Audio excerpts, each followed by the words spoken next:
Have your Bibles turned to Revelation chapter 15. I've told you many times about the congregation I grew up in, different things about it. There's one thing about it, we were out in the middle of nowhere by most people's standards, but we didn't back up from any song. We had a couple of good song leaders at our church that knew how to read music, and so they would constantly teach us new songs, and like I say, we didn't back up from any. Now, we may have not sung them again because we didn't like them, but it wasn't because we were afraid of them. But one song that I remember singing growing up is 258. And you can turn there if you want to. You may know the words. I don't ever hear us singing it here, and maybe it's we don't have the parts, or we don't have strong enough parts, or whatever. I'm sure we've sang in here a time or two, but it's been a long time, because this song is something that I really, really enjoy. And if you're wondering if I'm about to attempt it, no, not at all. I'll tell you what I did on it, even though I grew up singing it. When you get down to that part where there's all sorts of different lines, I'd just jump on one that sounded pretty much right, and I would switch to different lines and whatever I had to do to be a part of it.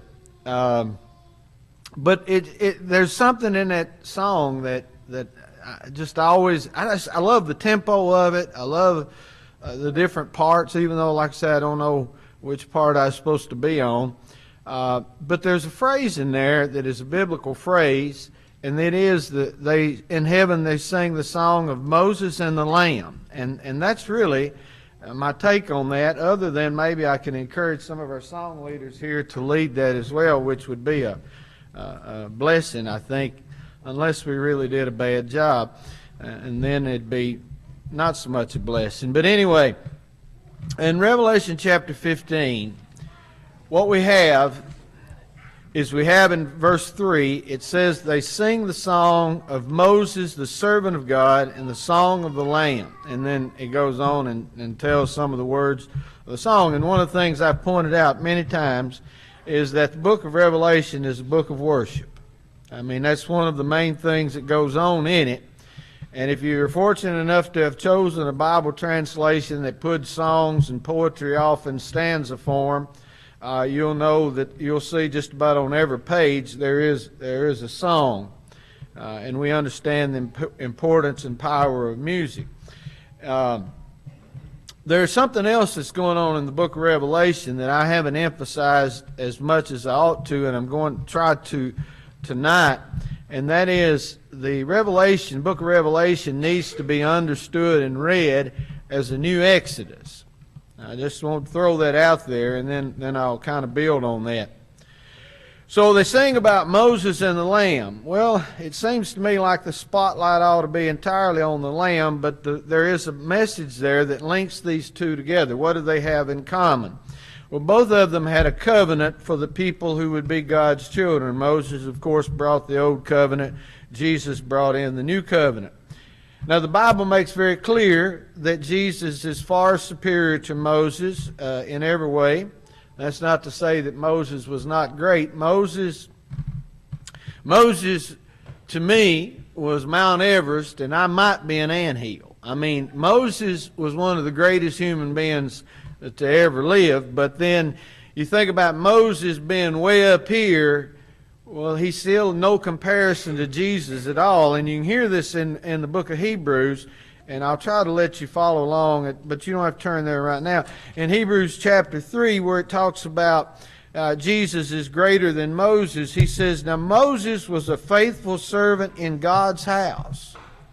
And he was a faithful servant, wasn't he? I just think of the long years that he spent in God's service, and oftentimes it was very, very difficult service. He was a faithful servant in God's house, but Jesus is the Son over God's house. And so the Hebrew writer really wants us to understand that Moses was great, but Jesus is far greater.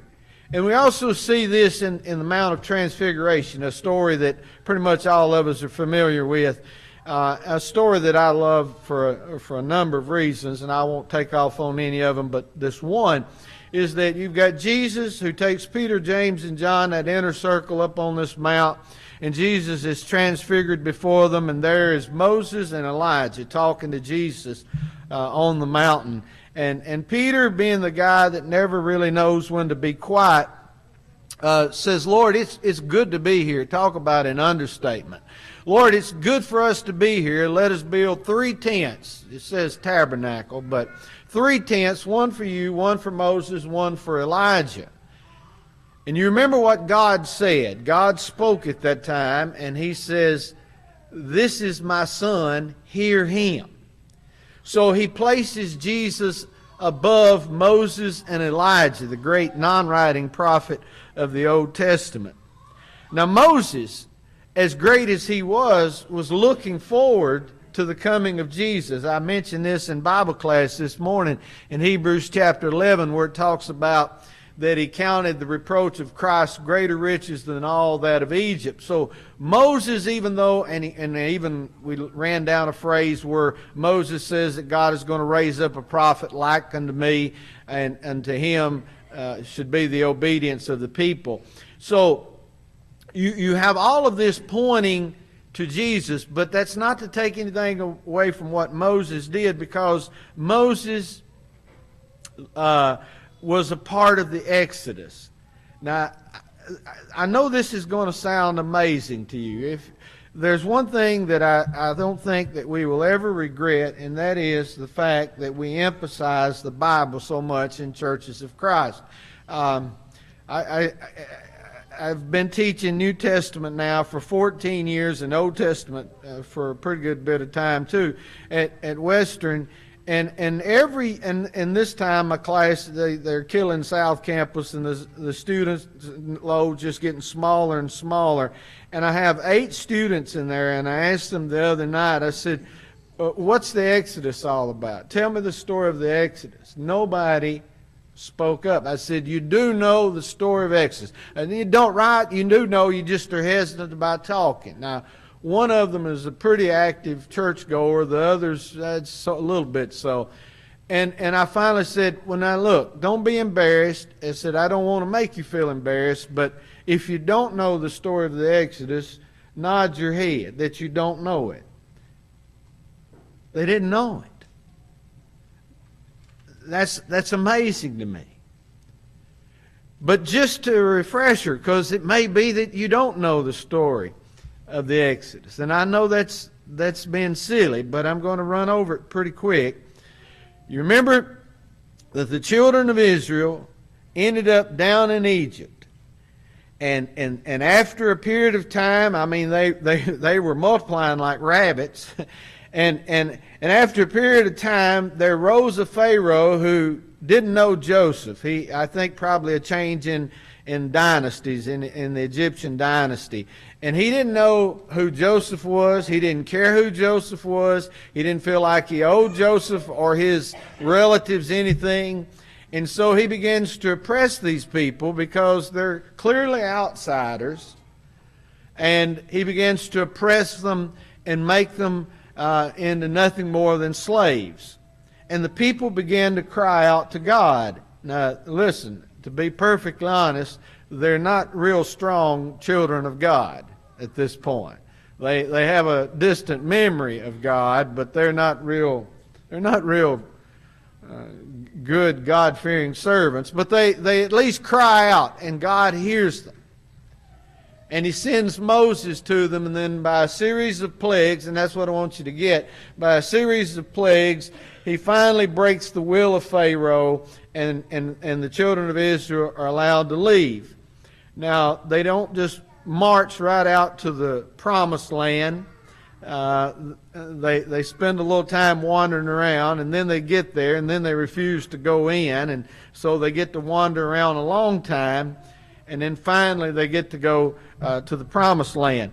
But what I want you to get is something that's real important, and this is in Acts chapter 7. Remember, Stephen Stephen gets all fired up when he's on trial, and he tells us it's really a very clever sermon. It's just he kind of lost it at the end.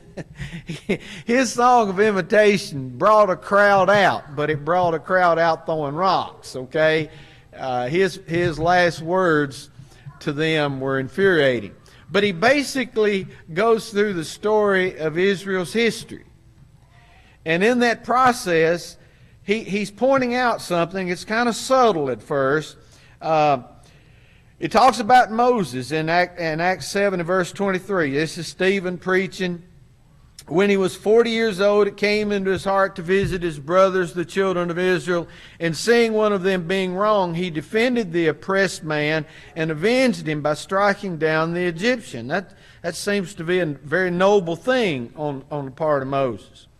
Now, he supposed that his brothers would understand that God was giving them salvation by his hand, but they did not understand. And on the following day, he appeared to them as they were quarreling and trying to reconcile. Two Israelite guys were fighting. He's trying to reconcile them. He says, "Men, you're brothers. Why do you wrong each other?" But the man who was wronging his neighbor thrust him aside, saying, "Who made you a ruler and judge over us? Do you want to kill me as you killed the Egyptian yesterday?" And then, of course, Moses kind of panics and he runs off and hides out in the middle of nowhere for a while. But then verse 34, God says to Moses when he speaks to him in the wilderness in the burning bush, "I have surely seen," and you know, there are some passages that just kind of set your heart racing a little bit. This is one for me. "I have surely seen the affliction of my people who are in Egypt, and have heard their groaning, and I've come down to deliver them.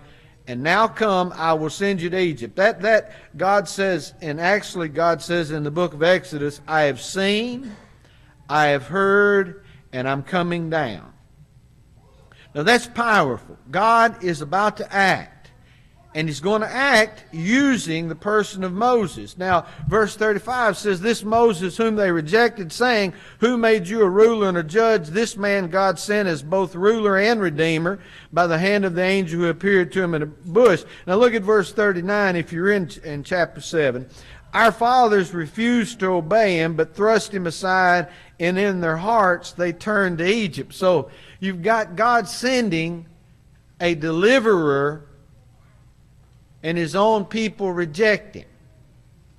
And then when they give in and they follow him, then what do they spend their time doing? Complaining about how difficult life is. And in their hearts, I think that's a very powerful phrase, and in their hearts they return to Egypt. They're still way out there in the wilderness of sin. And that's really what it's called. They're out there in the wilderness of sin, and they're wandering around, and they're getting closer to the promised land all the time.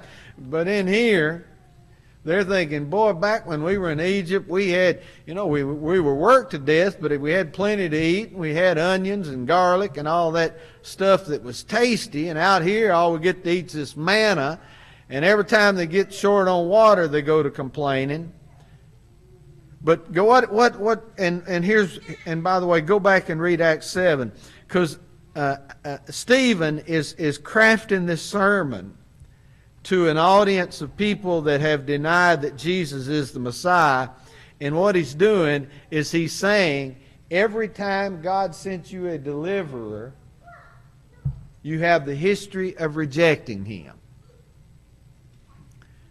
And then he closes out by telling them they're all a bunch of stiff-necked and hard-headed bunch of people, and they stone him to death. But anyway, the point is that God sent him a deliverer. And so Moses is a deliverer.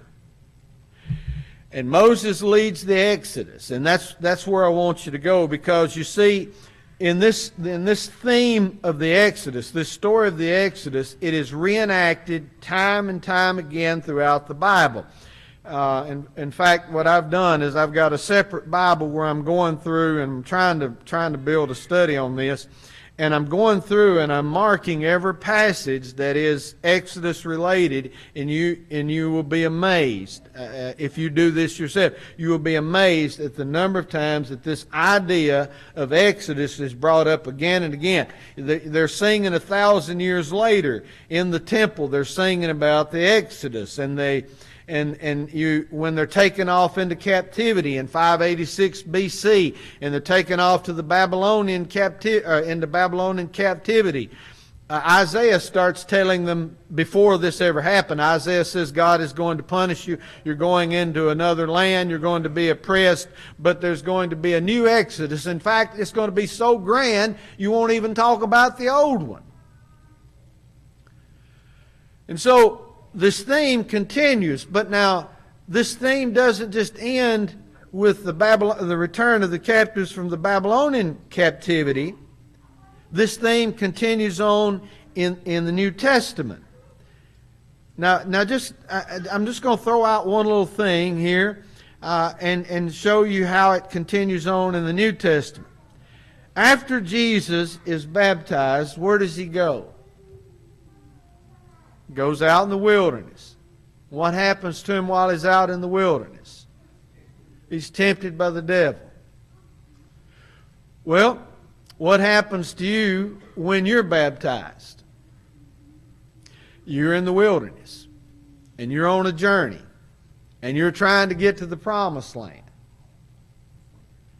And we need to view our lives in that respect, that we're on a journey. That, we sing that song, "This world is not my home, I'm just a passing through." I don't know how much we really believe those words, but we ought to. The Bible refers to us as strangers and pilgrims. We want to fit in, but the truth of the matter is if we are a part of the new covenant people of God, we don't fit in, neither should we fit in. We ought to stand out, not fit in. Because we're this strange group of people that's following these rules from God, and we're going to live differently. We're not going to indulge in the same thing as other people. And we're going to realize that life is more to what you see with the eye, that there is a spiritual realm and there's spiritual warfare, and that we are on a spiritual journey. Now we're trying to invite people to get on that same journey with us and go to the promised land. But now let's go back to this, another theme in this.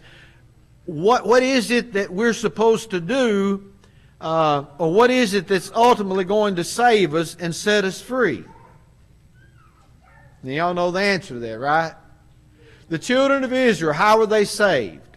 Meaning, how were they saved from bondage? By the blood of the Lamb. Put it on the doorpost. Well, guess what? You're not going to get to the promised land unless you got the blood of the Lamb on you. Same theme of the Exodus.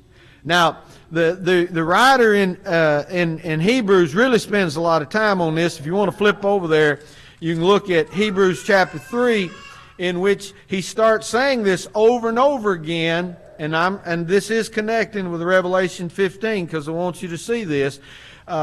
Therefore, I'm in Hebrews chapter 3 and verse 7. Therefore, as the Holy Spirit says, today, if you will hear His voice, do not harden your hearts as in the rebellion on the day of testing in the wilderness, where your fathers put me to the test and saw my works for 40 years. Therefore, I was provoked with that generation. In other words, he says, don't make the mistake that first Exodus, the people on the first Exodus made. They hardened their hearts. And there's something else that's not pointed out, but it's pointed out in other places. They spent their time complaining. And folks, that is something the people of God ought to banish from their vocabulary, is complaining. I mean, it just is. Life is difficult, but complaining really doesn't help us a whole lot. Believe me, I've tried. It really doesn't get you anywhere. May lose you a few friends, because they don't want to listen to you anymore. But we're not supposed to harden our hearts. We're not supposed to give in to the people around us. We're on this journey. We're going to the promised land. And he keeps saying that over and over again. Today, if you hear His voice, do not harden your hearts. Now, there's also a reference in 1 Corinthians 10 in which he also gives us another warning, and he reflects back on the Exodus, in which he says, "For I want you to know, brothers, that our fathers were all under the cloud and all passed through the sea." Now get this, "and all were baptized into Moses in the cloud and in the sea." In other words, he's kind of drawing heavily on Christianity here. But he's saying those people that came out of Egypt were baptized believers. And not only were they baptized believers, they also ate the same spiritual food. They had their Lord's Supper. And he goes on and he says, verse 5, "Nevertheless, with most of them God was not pleased, for they were overthrown in the wilderness." And he goes on down and he says one of the things that they did on this journey out of Egypt into Israel is they worshipped idols. Remember, there's one instance where they say, "Aaron, we don't know where Moses went. Make for us a god." Now, how foolish was that? Not as foolish as the lie that Aaron told, in which when Moses comes down and has a conniption fit, that's a Hebrew term you may not be familiar with, but anyway, Moses has a conniption fit. Aaron says, "Well, what happened?" He said, "Well, everybody gave me their gold and jewelry, and I threw it in the fire, and out jumps this calf." I mean, Moses should have threw his stick down and let the serpent chase Aaron for that lie. I mean, that's just silly. But he says in verse 7 of 1 Corinthians 10, "Do not be idolaters as some of them, as it was written, the people sat down to eat and drink and rose up to play. We must not indulge in sexual immorality as some of them did, and 23,000 fell in one day. We must not put Christ to the test as some of them did and were destroyed by the serpents." Remember that whole thing? What is it that saved the people when the serpents... You know, I've often wondered if God rained down serpents or if he just invited the local inhabitants to come out. Either way, people are getting snake bit, right? What is it that saves them? Are y'all... He puts a bronze serpent... You know, what were you doing in the meantime? I mean, dancing and avoiding snakes while they were crafting this thing? That'd been kind of scary. But it's an act of faith. They put a bronze serpent up on a pole, and to be saved from these serpents, you looked up at that pole. In other words, you took your eyes off your problems and you looked to God's solution. And by the way, if you keep on reading, you'll look in verse 10, he's saying things that we don't do, "nor grumble, as some of them did, and were destroyed by the destroyer." And these things happen. An example. Now I'm coming back to this book of Revelation now. The book of Revelation is another Exodus. It's God entering into history and working on behalf of his people. Now, if you keep reading, and some of you have already read ahead, and some of you are probably very familiar with the book of Revelation, you're going to notice that Rome, which is the beast in this book that is oppressing the Christians, is going to be referred to as Babylon. And just as a side note, what happens is during the Babylonian captivity, from that point on, the Jewish people always referred to whoever it is oppressing them as Babylonians. And so when you have the city, which is Rome, Italy, portrayed as Babylon the Great, it's just code language for people that are oppressing God's people. Now, here they are. And I think, folks, I'm not trying to. Sometimes I have difficulty in translating a text from its historical context to a modern day application. I'm not going to deny that. I like the scholarly work where I just figure out then, and I don't always make that transition. I think that this is real important for us to get. I think the book of Revelation has been pretty much all fulfilled already, except for the final judgment. But I think that this can be seen as something, as a reminder over and over and over again for the people of God, that whenever they're oppressed, and here's where I think modern situations are coming into play, I think the people of God are about to face a persecution that we haven't experienced in a long, long time. In fact, we are about to face persecution that in our lifetime we have never seen anything like it.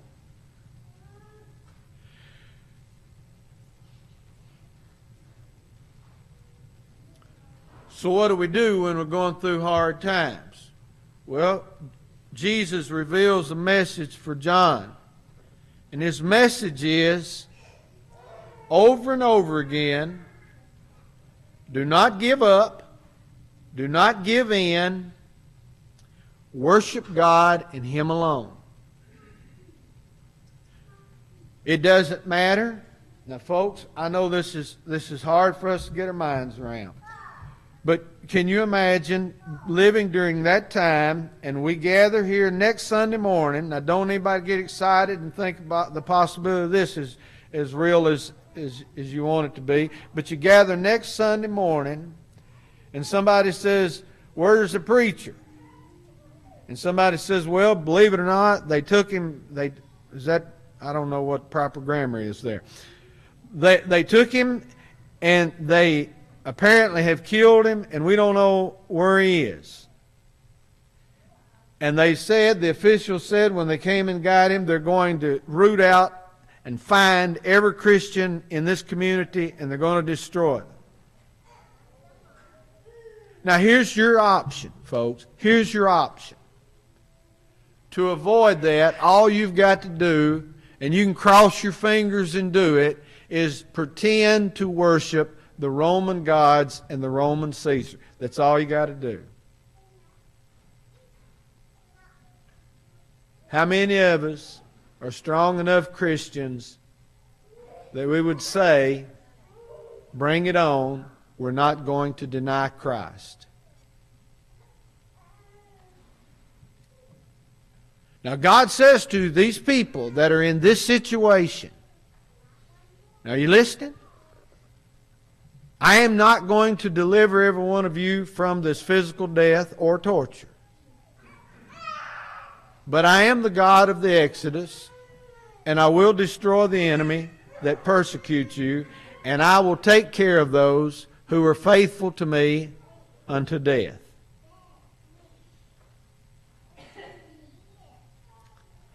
Now, I've said this not too long ago.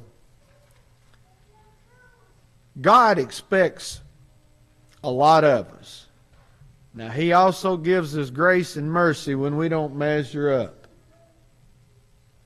But it must make angels weep at how easily people sell out and fall away.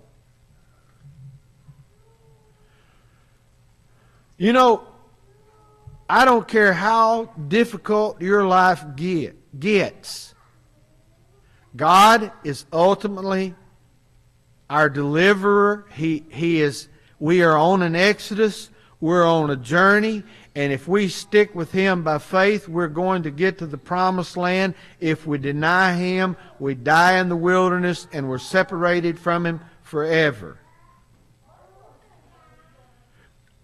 Is there going to be some great Antichrist that comes on the scene in the next few years, as so many of the premillennial folks say and set themselves up and call themselves God? I don't think that's going to happen. But I think difficult times are facing Christians. And I think we've got to be firm in our faith. And we have to believe that God can get us to the promised land.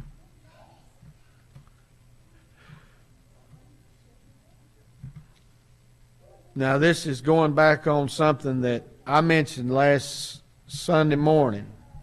I mentioned that we in the Churches of Christ have gone through this period of time in which we spent so many times arguing with the the doctrine of once saved, always saved, to the point that we didn't believe that we could be saved. We defined grace and then spent 29 minutes of a sermon telling everybody what grace was not. And there were a lot of good people in the Church of Christ that lived very godly lives and did great things that were scared to death the whole time that they were going to hell. I'm glad for the most part we've moved past that and now have an understanding of grace. And you need to understand that you entered into the waters of baptism and you came out as a new person, and you're walking through the wilderness of sin, and you're going to trip and you're going to slip up every once in a while and you're going to grumble. But you got to keep pressing on, because the God of the Exodus said, and He meant this, He will never leave you nor forsake you. And ultimately, He can get you to the promised land. You need to believe that with all your heart. And you need to keep pressing on, because this world is not our home. We're just passing through. Song of invitation is yours. If anybody needs to respond, we invite you to do so as we stand and sing together. Sing the wondrous love of Jesus, sing His mercy and His grace.